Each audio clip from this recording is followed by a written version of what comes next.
ANN Asian news network, आगाही इंसाफ के साथ। ANN Asian news network, आगाही इंसाफ के साथ। मैं हूं अर्शद कोकर और आप देख रहे हैं ANN। नाज़रीन, इलेक्शन जोरों शोर से जारी है, कैंपेन का सिलसिला भी जारी है, उम्मीदवार डोर टू डोर कैंपेन जारी रखे हुए हैं।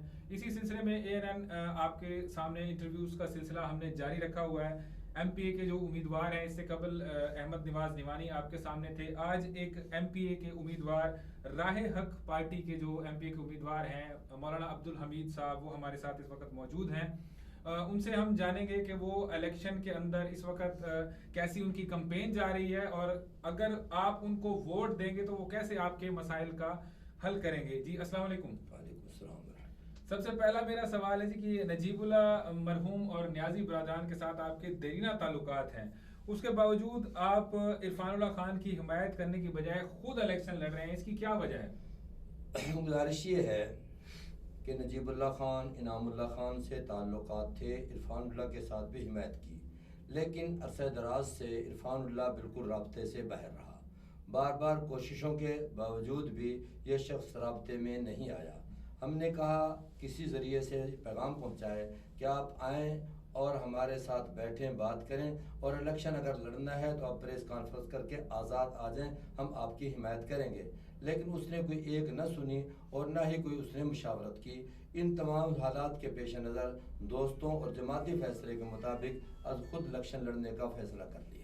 ये तासुर है कि आप इलेक्शन से दस्तबरदार हो जाएंगे, इस हवाले से क्या कहेंगे? ये नामुमकिन बात है। अब अल्हम्दुलिल्लाह हमने कैंपेन भी मुकम्मल तौर पे शुरू कर दी है, और क्योंकि उन लोगों ने बजाय इसके कि रब्ता करने के नई नई बातें कहनी शुरू कर दी हैं, जिसकी वजह से अब ये तो सोचने की बात ही नहीं है कि हम बैठ जाएंगे। हमें इंशाअल्लाह अज़ीज़ इलेक्शन हर हाल में लड़ना है। मजहबी जमातों का वोट जो है वो तकसीम है, आप कैसे इत्तेहाद कैसे मुमकिन है? अल्हम्दुलिल्लाह इस वक्त मजहबी जमातें तकरीबन जो जमीयत उलमा इस्लाम या सुन्नी उलमा कौंसिल, ये हमारे साथ मुत्तहिद हैं और अल्हम्दुलिल्लाह इत्तेहाद के साथ हम चल रहे हैं, और कैंपेन भी इंशाअल्लाह हमारी आसान अंदाज में काम चल रही है। यहाँ पे आम आदमी जो है वो थाना कचहरी की सियासत से भी तंग है, और इसके अलावा वो अपने काम करवाने के लिए भी सियासी नुमाइंदों की तरफ देखते हैं। तो इस हवाले से क्या आप अमूमी तौर पर यहाँ के जो मसाइल हैं उनसे आगाह हैं? क्या वो मसाइल आप हल कर पाएंगे? अल्हम्दुलिल्लाह पहले भी हम इन मसाइल से आगाह हैं, और सियासी लोगों के निस्बतन ज़्यादा हम थाने कचहरी के काम करते हैं और दोस्तों को इंसाफ दिलाने की कोशिश करते हैं, और इंशाअल्लाह आइंदा भी इसी तरीके से दोस्तों के मसाइल को हल करते रहेंगे और उनके तकलीफ़ों का मदावा करेंगे इंशाअल्लाह। एक अहम सवाल है आपसे कि ज़िला भर के अंदर मजहबी अमन और बका और बरकरारी के लिए हर ज़ी शऊर जो है उसकी ये ख्वाहिश है कि जो मजहबी हमारे मसलक हैं उनके दरमियान हम आंगी हो।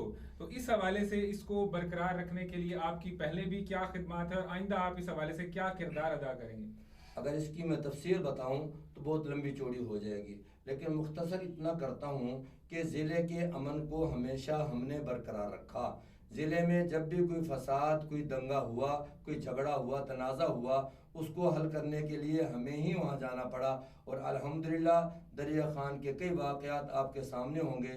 जब बिलियट का वाक़ा आया, शहर में आग लगने को करीब थी, मुझे इंतज़ामिया ने इतला दी, मैं फ़ौरन पहुँचा और उन हालात को कंट्रोल किया और शहर को आग से बचा लिया अल्हम्दुलिल्लाह। और आइंदा भी इंशाअल्लाह अज़ीज़ हम इसी तरीके से, क्योंकि हमारा इलाका है, हमारा ज़िला है, हमने इसमें रहना है, हमने अमन के लिए हमेशा कोशिशें की हैं, लेकिन मुखालिफ फरीक की तरफ से कभी भी इस मामले में पेशकदमी नहीं हुई।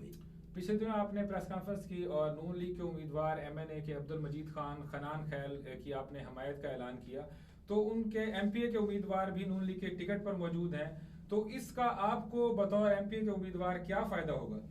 जहाँ तक ताल्लुक है फ़ायदे का, वो तो क्यों, हमने अपनी कैंपेन आप चला रहे हैं, वो अपनी कैंपेन चला रहे हैं, लेकिन मसला ये है कि अपना अब्दुल मजीद खनान खैल साहब एक शरीफ आदमी है और काफ़ी अरसे से हमारे साथ मुंसलिक है और हमारे साथ राब्ते में भी रहता है, इसलिए हमने उसके साथ ताउन किया, क्योंकि इसके मद्दे मुकाबिल जो है कोई अच्छा आदमी हमें नज़र नहीं आया, इसलिए हमने उसकी सपोर्ट का फैसला किया है। ठीक है। एक दरिया खान की आवाम का एक बहुत बड़ा मसला है जो हमने आने वाले तमाम उम्मीदवार जो MPA के हैं और MNA के, उनके सामने भी ये रखेंगे, اور رکھ بھی رہے ہیں، اس میں آپ کے سامنے بھی رکھتے ہیں کہ تھانہ کچہری کی یہاں سیاست ہوتی ہے، کسی کو بے گناہ پرچے میں بند کروا دیا جاتا ہے، جتنے بھی امیدوار یہاں سے پہلے کامیاب ہوئے ہیں، اور ہر دفعہ الیکشن میں نعرہ بھی لگایا جاتا ہے کہ ہم اس کا خاتمہ کریں گے. تو اس ناسور کو ختم کرنے کے لیے آپ کے پاس کوئی تجویز ہے؟ عوام اگر آپ کو ووٹ دیں تو اس کو کیسے ختم کریں گے؟ ان چیزوں کے متعلق معاملات یہ ہیں کہ جب اس قسم کے واقعات اور حالات آئیں تو سب سے پہلے بہتر یہ ہوتا ہے کہ فریقین کو بلا کے ان میں آپس میں تصفیہ کی صورت پیدا کی جائے. جب تصفیہ کی صورت پیدا ہو جائے گی تو تھانہ کچہری کا معاملہ خود بخود ہی ختم ہو جائے گا. اگر کوئی انسان بضد ہوتا ہے، اس میں اللہ کا حکم بھی ہے، پھر جو انسان ضد پہ ہوتا ہے دوسرے فریق کا ساتھ دیا جائے تاکہ وہ کسی پہ زیادتی نہ کرے. تو انشاءاللہ العزیز ہمارا پہلے بھی کوشش ہمارے علاقے میں یہی ہوتی ہے اور بہت سے معاملات میں اکثر پنچایتی فیصلے میں خود کرتا ہوں. تو انشاءاللہ آئندہ بھی کوشش یہی ہوگی کہ تھانے کچہری کی بجائے آپس میں فہم و تفہیم کے ساتھ معاملات کو حل کیا جائے. الیکشن کے حوالے سے اپنے ووٹرز کو مختصر الفاظ میں کیا پیغام دیں گے؟ اس وقت میں تمام دوستوں سے یہی گزارش کروں گا کہ آپ بڑھ چڑھ کے جو چند دن باقی ہیں اس میں لوگوں سے ملیں اور ناموس اصحاب رسول اور علاقے کی فلاح و بہبود کے لیے لوگوں سے ووٹ مانگیں، اور انشاءاللہ اللہ کے فضل و کرم سے انشاءاللہ کامیاب ہونے کے بعد پھر لوگوں کے تکلیفوں کا اور دکھوں کا مداوع کیا جائے گا انشاءاللہ.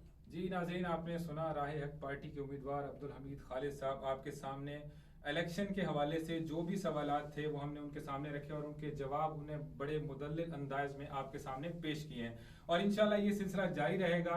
اگلا انٹرویو انشاءاللہ عبدالمجید خان خنان خیل کا ہے، وہ انشاءاللہ جلد آپ کے سامنے پیش کیا جائے گا. 8 فروری کا فیصلہ آپ کا ہوگا. دیکھتے رہیں ANN. ANN Asian news network, آگاہی انصاف کے ساتھ.